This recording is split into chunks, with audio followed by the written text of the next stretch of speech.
আপনারা জানেন জালালাবাদ অ্যাসোসিয়েশনের নির্বাচনের দায়িত্ব নিয়েছিলাম আমরা 5 জন কমিশনার।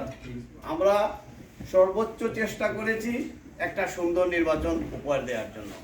আমরা অতি অল্প সময়ে 8,000-এর উপর আমরা ভোটার তালিকাভুক্ত করেছি, আমরা স্ক্রুটিনি করেছি, আমরা একটা অ্যাপ প্রস্তুত করেছি এবং যত স্মুথলি নির্বাচনটা করা যায় তার ব্যবস্থা করার আমরা চেষ্টা করেছি।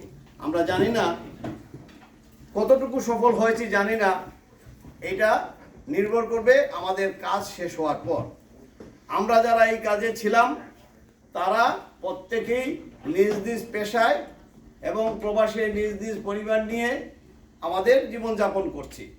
সুতরাং এই কাজটা শুধু সামাজিক দায়বদ্ধতা থেকে আমরা হাতে নিয়েছিলাম। আমরা জালালাবাদ অ্যাসোসিয়েশনের অনুরোধের প্রেক্ষিতে আমরা সম্পূর্ণ সেবামূলক একটা মনোভাব নিয়ে এই কাজে আমরা এসেছিলাম। আমাদের কোনো পূর্ব ধারণা ছিল না যে এই কাজ করতে হলে কতটুকু কষ্ট করতে হবে, সেটা কিন্তু আমরা আগে বুঝতে পারি নাই। কিন্তু পরবর্তীতে মনে হয়েছে এটা আসলেই একটা কঠিন কাজ এবং এই কাজের অভিজ্ঞতা আমি বলবো কারো নাই। অনেকে হয়তো মনে করেন যে আমার কিছুটা থাকতে পারে, আমার নির্বাচন পরিচালনা করার অভিজ্ঞতা আছে, কিন্তু এই রকম একটা ইউনিক নির্বাচন যেখানে 4 দিনে 8,500-8,000-এর অধিক ভোটার তালিকা প্রস্তুত করা, এটা একটা ইউনিক। দ্বিতীয়ত হচ্ছে এক ব্যালটে 2টা পদ্ধতি, ইটস এ ইউনিক সিচুয়েশন।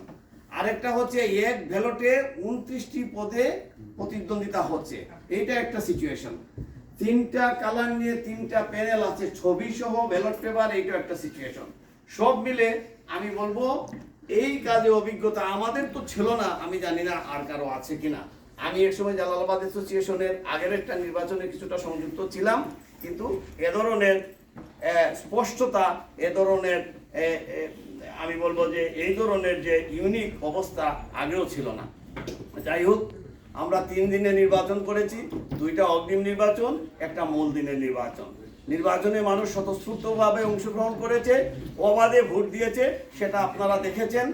এবং শেষ মূল নির্বাচনের দিন ভোট গ্রহণ সমাপ্তির পর প্রত্যেক প্রতিদ্বন্দ্বীদের মধ্যে একটা সৌহার্দ্যমূলক পরিবেশ ছিল এবং তারা নির্বাচন নিয়ে কোনো ধরনের প্রশ্ন উত্থাপন করেন নাই।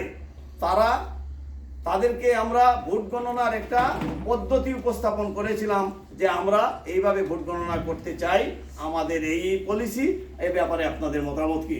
তারা এতে সম্মতি দিয়েছেন এবং সবাই স্বাক্ষর করেছেন, কিন্তু কেউ নির্বাচন নিয়ে কোনো প্রশ্ন উত্থাপন করেন নাই। তো এইটাকেই আমরা আমাদের সফলতা মনে করি এবং এইটাকে আজকের দিনে যদি আমরা সুষ্ঠুভাবে ভোট গণনা করতে পারি, সেটা হবে আমাদের সফলতার শেষ দিন। সেই সময়ের জন্য আমরা অপেক্ষায় আছি, আপনারা আমাদেরকে সহায়তা করবেন। আপনাদের সহায়তায় আমরা সেই সফল কাজটা সম্পাদন করে আমরা আমাদের নিজ নিজ বাড়ি ফিরতে চাই। এখানে ভলান্টিয়ার যারা আছে এরা এই আপনাদেরই সন্তান, এদের ভুল ত্রুটি থাকতে পারে, এটা আপনারা সুন্দর দৃষ্টিতে দেখবেন। আমি মনে করি এরা প্রচুর পরিশ্রম করেছে, ওদের ইন্টিগ্রিটি ছিল, ওদের সততা ছিল, ওদের নিয়ে প্রশ্নের কোনো অবকাশ আমি পাই না অন্তত। আর আমাদের দিক থেকে যদি আমাদের কারো ভুল ত্রুটি থাকতেই পারে, যেমন আমরা নিজেরাই স্বীকার করেছি আমরা 2টা ভুল করেছি। ভুলটা কি করেছি? প্রথম দিনে আমি বলেছি এই বিডি সেন্টারে, এই বিডি ফিউশন সেন্টারে ভোট গ্রহণের পর আমি বলেছি যে ভোট কাস্ট হয়েছে এতটা বিডি ফিউশন সেন্টারে। প্রকৃতপক্ষে ওইটা ছিল বিডি ফিউশন সেন্টার পর্যন্ত। এটা পরক্ষণেই আমরা স্বীকার করে নিয়েছি, আমাদের ভুল স্বীকারে কোনো ধরনের হেজিটেশন ছিল না এবং ভবিষ্যতেও থাকবে না। আরেকটা যেটা হয়েছে, পরবর্তী একটা সেন্টারে পরবর্তী দ্বিতীয় ফেজের যে কাউন্টিংয়ে, ওখানে আমি বলেছিলাম যে এটা বিডি ফিউশনের কাউন্টিং, কিন্তু আসলেও বিডি ফিউশনের কাউন্টিংয়ের জন্য আমরা বসাচ্ছিলাম, কিন্তু একটা পর্যায়ে আরেকটা সেন্টারের ভোট ওইটার সাথে মিশে যায় এবং এইটার নাম্বারটা ভিন্ন হয়ে যায়। আমরা পরে এটা ক্লারিফাই করেছি। আজকে সব কিছু পরিষ্কার হয়ে যাবে, ভোট সাফিং আছে কিনা, বেশি ভোট কাস্ট, যতটা ভোট আমরা যতটা ব্যালট সাপ্লাই করেছি ততটা ব্যালট আছে কিনা তার সব কিছুই আজকে পরিষ্কার হয়ে যাবে। আজকেই পরীক্ষা হয়ে যাবে আমরা কতটুকু সততার সাথে কাজ করেছি, অথবা কোনো প্রার্থী, কোনো দল, কোনো মহল অসৎভাবে কোনো কিছু করেছেন কিনা। আজকে যদি ব্যালটের সংখ্যা, আমার মুড়ি বইতে প্রাপ্ত ব্যালটের সংখ্যা চাইতে বাক্সের ভিতর ব্যালটের সংখ্যা বেশি হয়, এইটা প্রমাণ করে না যে আমরা অসততার সাথে কাজ করেছি।